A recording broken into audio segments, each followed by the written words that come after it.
So, hi everybody, thank you so much for coming on this Thursday afternoon. We are so excited to hear from Dilrukshi today, and I will pass straight over to you. So we're going to have a talk for about 20 to 30 minutes, and then we're going to go into open questions and discussions. So once Dilrukshi is finished, please feel free to either pop your hand up to ask any questions or put them into the chat and I can read them out if you'd prefer. Thank you so much, Anna, and thank you all for being here. It's a Thursday, even though it's night for me, it's a lovely evening-ish for you, maybe. Okay, so let me start. So I'm Dilrukshi Gamage. I spell it out Gamage because many people say it's Gamage, and I can understand that. But so I recently joined University of Columbus School of Computing, and also I'm currently an affiliate at the Berkeley Klein Center for Internet and Society at Harvard University. This is my 2.5 year at a Berkeley Klein Center, and I'm really enjoying most of the research, the typical kind of research that I do with the center providing more network and facilities. Previously, I've been a postdoc in the Sahara Lab at Tokyo Tech, and soon after finishing, I just returned to my home country, which is sunny Sri Lanka, enjoying 27 degrees all time, every day throughout the year. So, okay, so with that, let me kind of outline my research agenda. I thought I'll kind of cover 6 things, 3 into little and 4 to 6 into more deeper discussions. So I'll give you sort of people who don't know me, maybe I'll kind of give you outline of what's my research background, and to bring everybody to one place, maybe I'll kind of give you a brief to the AI generated content, because I don't know everybody's background at this stage. And then let's discuss some of the real case scenarios of deepfakes and AI generated context. And then from 4th point to the 6th, I'll kind of walk you through with some of the research interventions and work that we have done throughout my research past experiments. Okay, so to give you the background, as I said, I'm actually born and raised in Sri Lanka. I did most of my research work studying in Sri Lanka, but I kind of happened to collaborate with many international projects based on the interest that I have on this Internet of Things or Internet issues. During my PhD, 2015 to 2018, I really got an opportunity to work with Michael Bernstein at Stanford HCI Lab on it's a crowdsourcing project. That was one of my greatest moment of HCI as a researcher, which I kind of got to know how real research happens. And then that interest led to many other collaborative work until I've been working with some of the researchers at Alaska University and Berkeley Klein Center, and then again there was other organizations called Credibility Coalition, and then that led me to a postdoc opportunity in Japan. But Japan is dear to my heart place because I lived there for more than 7 years, and my kids were born there, so that's another side of my story that I really, really love, Japanese environment, and of course the research environment too. So with that, all of these were most centered towards research development on internet issues, or like how do we learn, or how do we interact within users in the internet using many technologies. So that actually landed me to look at the misinformation domain, and I particularly look at deepfakes. Now, to step back and think, like, there's many things out there to build AI generated content. Earlier, we need to download, we needed GPU power, but now everything is at our fingertip, right? You can imagine few of the tools, which is one example that you can see in the screen, which is really easy way that you can, generate videos from just text within minutes. And one of the other example that I wanted to share is the voice, synthetic voice. How do you make voice to other, we call it deepfake voice or synthetic voice, which is really easy. And one of other example is the Deepfakes website itself, which I personally use for my research, studies most of the time. It's really easy to make and doesn't even take much time. So you can see Deepfakes website offer just less than $5, more like $4 per hour for high quality deepfake videos. You don't even need to know any technical stuff. You just need to upload the source and you upload the target, and voila, it will give you the deepfake with a kind of high quality. But do mind that the website also provide you some sort of glimpse saying that they are responsible deepfake technology, but I'll go to that level little later, explaining like what are these mean. They claim they have visible watermarks and imperfect by design, but at the same time they say that accessibility, but and also say high quality deepfakes extremely in the low cost. But you can see some terminologies are mismatching in the website itself. But let's talk about that little later. So let me. Okay, so my slide. Okay, so moving on to the other applications. Now that you see DALL-E, which is really easy, that you can make text, images out of your text, and then many other language models that you can build synthetic text. There's open source, closed proprietary like ChatGPT or Gemini, and many things to come. And with all these accessible tools and technologies available for, not for researchers, but lay people, even my daughters, my friends, and my friends, daughters' friends, they typically use these, tools and technology even on their phone. Phones are embedded sometimes with these technologies, which they can, create manipulative images from. They don't even need to go to internet. The device itself has ability. So what are the consequences? Like, what are the implications that we can see? So I wanted to, show you some of the real case evidences. Of course, you might have heard few, but let me walk you through to show you, this is the magnitude of impact that we can see in real, which has happened now. One of the typical case that you might know is the Taylor Swift, how Taylor Swift deepfakes got attention of many. So, social scientists call this Taylor Swift syndrome.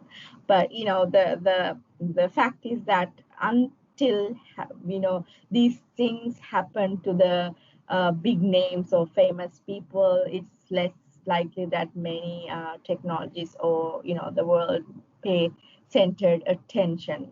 There's been attention, but having happened to Taylor Swift kind of escalate the actions that they can do against this kind of technologies. And with that, another scenario that I want to bring to your attention is somewhat gray area.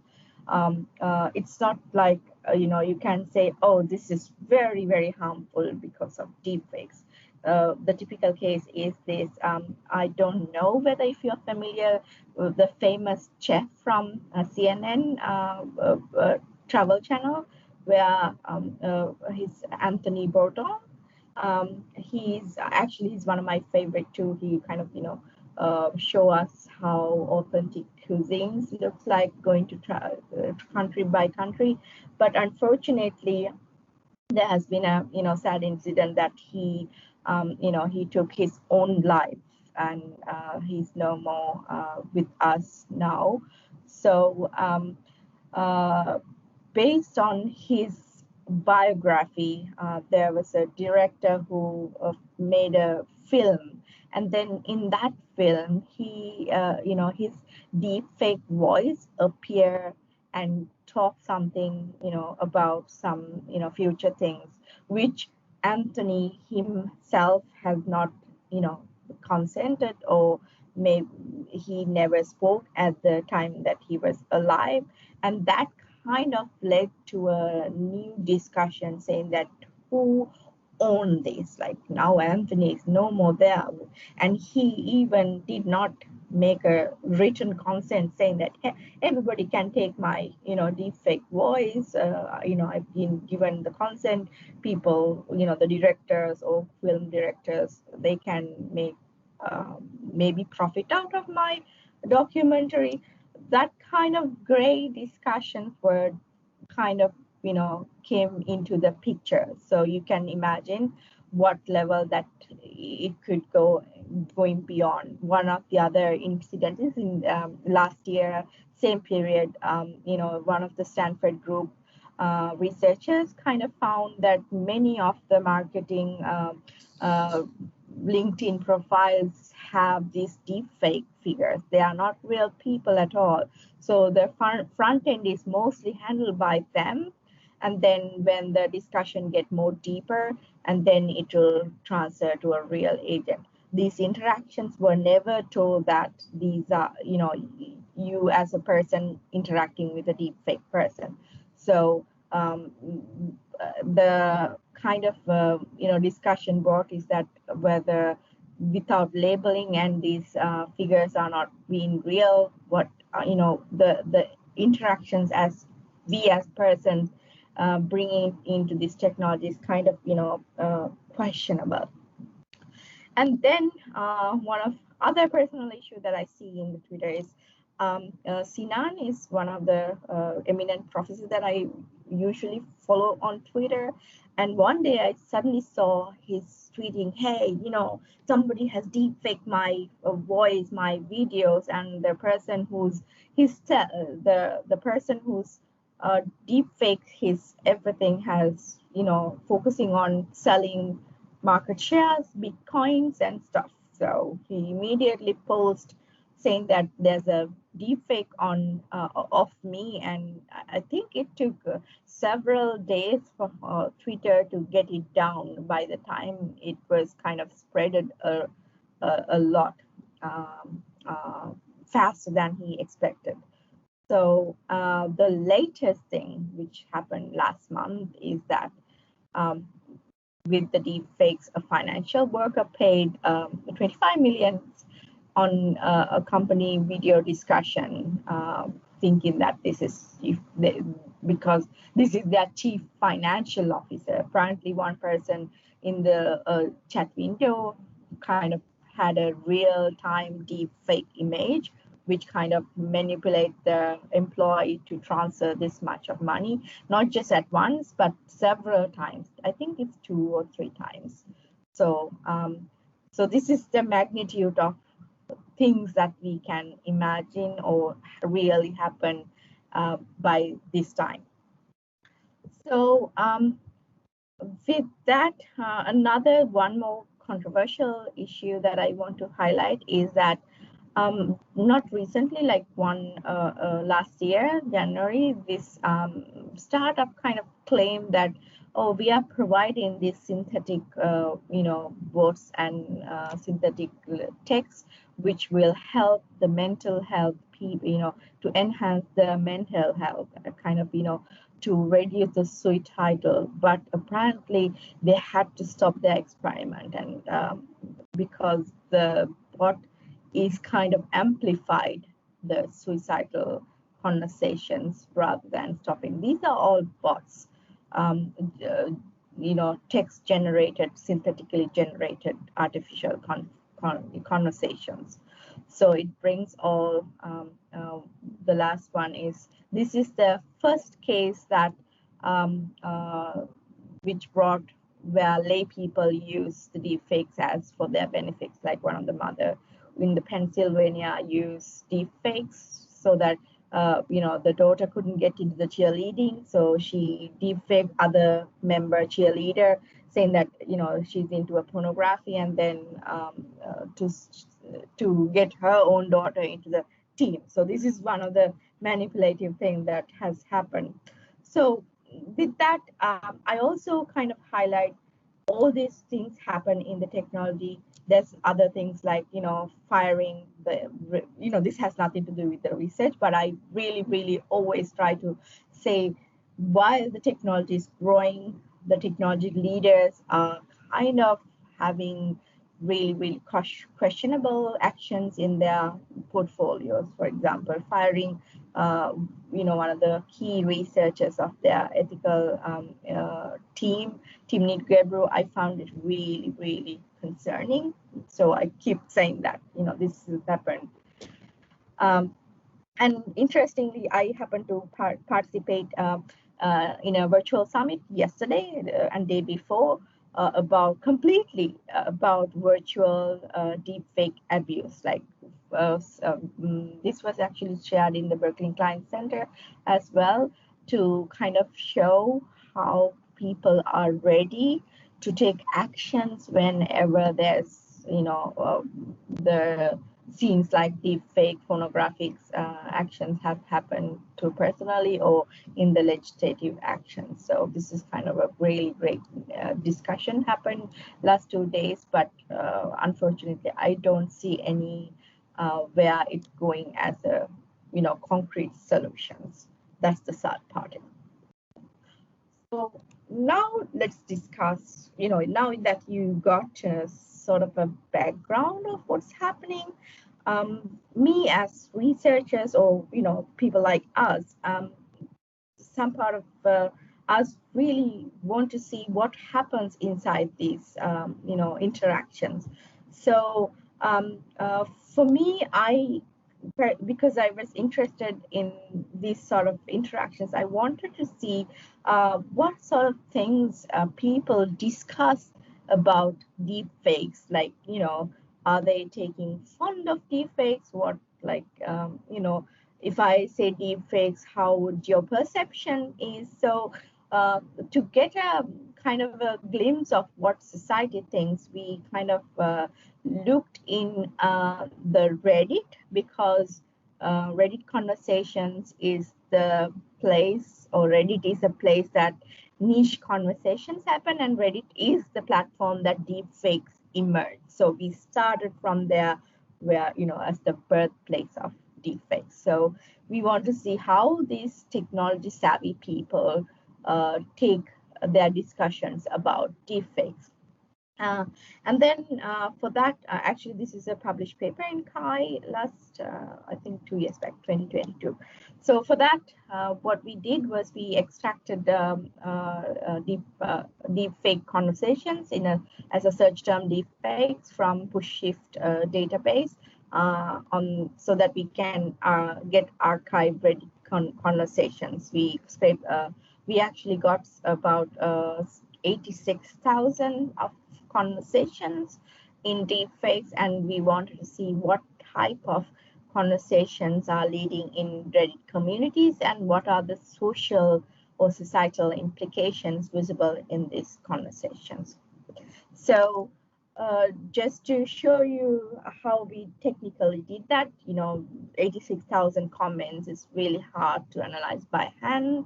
So we use some of the natural language processing techniques, specifically topic modeling, and we kind of chunked all the data into each year to see what sort of topics that we could see from each year. Say it started from 2018 to 2021. Chronologically, we could see like what is the changes between each year developing the conversations. And then we kind of technically got the optimal number of topics for each year. And then this is just to show you the glimpse of what 2021 looked like. We got 18 topics, and 18 are kind of discussing new things. I'll show you the next. So as the first question, we want to see now this 86,000 comments, what all this means based on each year. So to summarize, what to our surprise too, in fact, it was a kind of traumatic time too, looking at all this, some of the conversations made my I blink and having heart attacks. Sometimes the discussions were so bad that I wanted to puke at some point. But to show you some interesting results. So in 2018, the conversations were like, hey, there's this deepfake is really, really dangerous. What is this people, what people are thinking of doing? What is the morality between these things? And, is this the right thing to do? That sort of questions were emerging in 2018. And they were also talking about legislative actions for pornography. Are there, they were questioning about many in the conversations. But interestingly, that conversation were not happened after that, like 2019, 2020, 2021. Nobody was talking about, oh, there's some problem. But all the conversations going on pro deepfakes. So they were more news about technology, how, the conversations were about how do we make this better, how do we, how do we detect kind of deepfakes, but still more into the job behind these deepfakes. And interestingly, some of the results were in the later part of the years, 2021 towards, we could see is more on pornographics and nudity, and kind of, bringing so much technology learning into the deepfakes platform, the platforms that they can learn.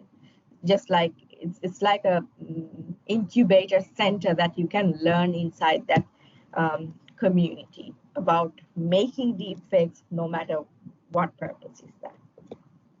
And then we also look at the patterns of the distribution of conversations, how it kind of escalates or decrease, and we could see a mixed results, but in general 2021, 2020 were more higher kind of discussions rotated around deepfakes. And finally, we qualitatively kind of derive what are the implications that we could see all from these conversations happen during all the topics from 2018 to 2022. And notably, I want to highlight few things. And one thing that I already mentioned, that deepfake space in the Reddit became their salvage place where they learn about new technology, creating deepfakes, and importantly, they use this Reddit platform as a marketplace. Why people are gathering in the deepfake, Reddit, asking, hey, I'll give you $5, make a deepfake about my, this face, and make a deepfake about my girlfriend. And there's topics like that many times. So it's kind of really, really evidence that why people interested more towards this technology. And the implications that we derived, saying that none of the conversations were morally kind of filtered, because some conversations really bad even to read out loud. I have a CSCW paper that I still struggle to write, even because of the conversations highlighted. The stuff that people want, they envision how the deepfakes should be, is very disturbing. The design implications that we wanted to see, like what we should have been thought in that process, is that how how do we ethically review these deepfake tools and deepfake detection? How do we sort of bring education about deepfakes and to show how harmful is this, implications? And is there any reporting mechanisms for these platforms? Those are the important. Actually, those were never or not being seen in most of the platforms. And going forward, we also kind of did a cross-sectional test or the a study between two platforms, Reddit and Twitter, and we actually presented this in IC2S2 in last year Copenhagen. So there, what we found is Reddit is more niche discussions about marketplace, but Twitter is more about sharing quickly about like what's happening about deepfake videos. So Twitter is a space where you can quickly share with millions of users of quick deepfakes, and the Reddit is a place that you kind of discuss how to build that kind of video in most discussions. That's what we uniquely found in two discussions. And moving forward, now that we kind of got some idea of what platforms are, what real people are discussing in these platforms, and then we kind of move into some of the social experiment to see how do we go beyond deepfakes now that everybody can make deepfakes, everybody are interested in deepfakes, but there's many sharing. So we kind of wanted to see, or we kind of hypothesize that, let's say, if we give you a sort of a quick knowledge to create deepfakes, and now that you will have that active knowledge, would you still believe deepfakes, and would you still share deepfakes out in the social media? That was our main premise. So to summarize, like what we wanted to see is giving, we call it inoculation as the technique, giving some active knowledge to creating deepfakes will suppress sharing of many deepfakes. That's what we wanted to see how it goes within a subject study. So we actually got our IRB approvals to run this study, and we ran this last year through our, during my postdoc actually. So we recruited about 100, actually we did a power analysis and did some sample size to do a control study. About 120 study subjects were selected, and then what we did was, as the treatment case, we randomly assigned some people to give the feeling of creating the deepfakes. So we thought like this will provide them the active knowledge of deepfakes creating. And then we specifically use this deepfakes application tool. And then we gave some, because we wanted to narrow down our study, we gave them specific videos. Here's some source and here's some target. Just, learn how to create a video. And then they were given one set of political videos and one set of entertainment videos. And as for the control case, we did not give any creation of deepfakes knowledge to keep up with the same time that similar to the treatment case. What we did was we just provide a neutralized video. They kind of, spend time watching that. It's basically about information, has nothing to do with the education to any deepfake knowledge. And then now that you have the control group and the treatment group, we gave set of 12 videos for each group to evaluate whether do they believe this is a deepfake video, and would they, given that they believe or not, would they likely to share in their social media. So, the screenshots that you see are actually these are the real videos, and these are the deepfake videos. So we use mix of 12 videos, 6 of the true videos, 6 of the deepfake videos. So these are the 6 of the deepfakes that we gave to all the participants at the evaluation phase. So how we did that, we did through the Qualtrics, and we played one by one video and asked questions like, how likely do you think this is a deepfake video? And then, how important you think this video, whether this video interests you, and do you familiar with the person that appears? And then specifically, the last question is one of the key questions that we wanted to see is that whether would you share this video in your social media network. So every person in the study went through 12 videos, and we tested their believability on we had 2 categories, like one is the political kind of videos, one is the entertainment type of video. So we divided based on the video type and then see what happens to the believability. And to our surprise, even though having a knowledge about deepfakes, they did not have a difference between believability in the entertainment, but they have a significant change in their shareability.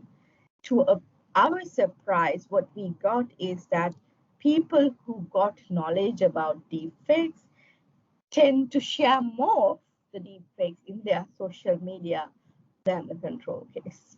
So we are working to see what kind of, what's the reason behind this, and we are kind of replicating more studies to see what this phenomena is about.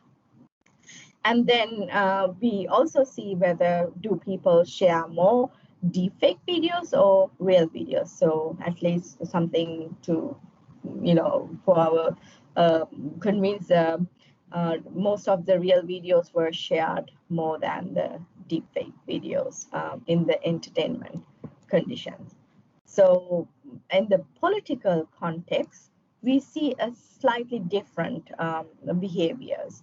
So believability is similar to the previous case, but in shareability case, that what we saw is rather than similar to unlike similar to the entertainment case, political videos were not shared highly after getting the knowledge.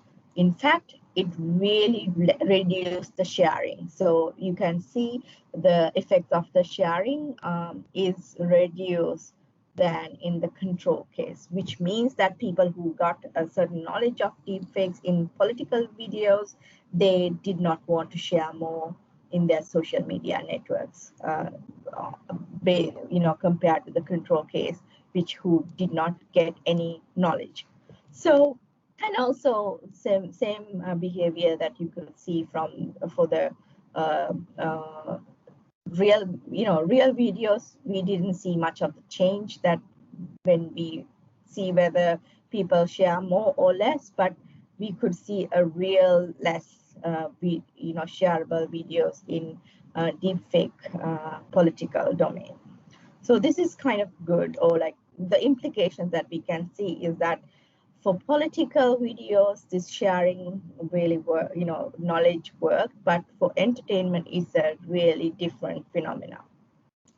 So what, to end to my talk, I want to summarize, like, now that we have come to a milestone, 2 days or 1 week before, I can't remember. So we have this EU AI Act, right? So it has a specific category or specific information about deepfakes, what the EU would expect the deepfakes should present. So they required labeling on deepfakes specifically, and specifically whoever disseminate deepfake should have a indication which says this is a deepfake. But some gray areas that still it's not clear how how these platforms going to show this label and what technology that they will what technology that they will use to detect deepfakes, and then who's going to label, what's this labeling process going to be. So with that kind of, we as researchers, what we are thinking to do as next studies is that we really wanted to see whether does this labeling work, or does it really make any sense. So for example, one of the idea that we are thinking is that, say for example, we give similar deepfake videos, and then we place labels in either ways. Like we will have several ways of presenting the deepfake labels and see what effect that it causes in the general public through experimental designs.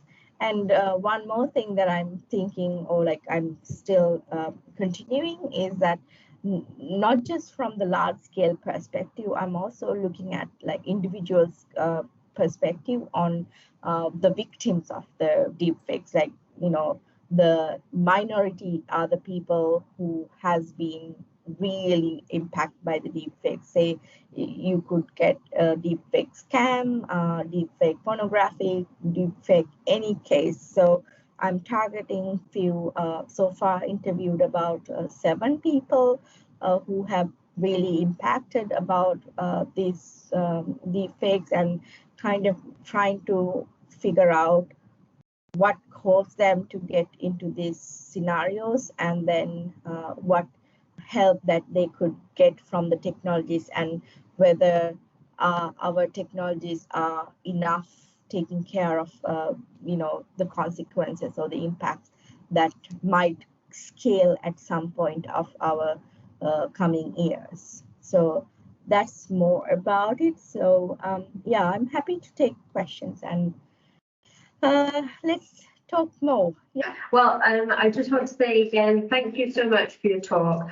It was really wonderful. We've recorded it on here so that we can upload it onto YouTube afterwards. So please do send around to anybody that you think would be interested. Our next talk is on the 17th of April from Kataspiel. Please do send me a message and I can send you those details. But for now, we'll just say thank you again to Dilrukshi. Thank you so much, and I'm the DCitizens team. Thank you.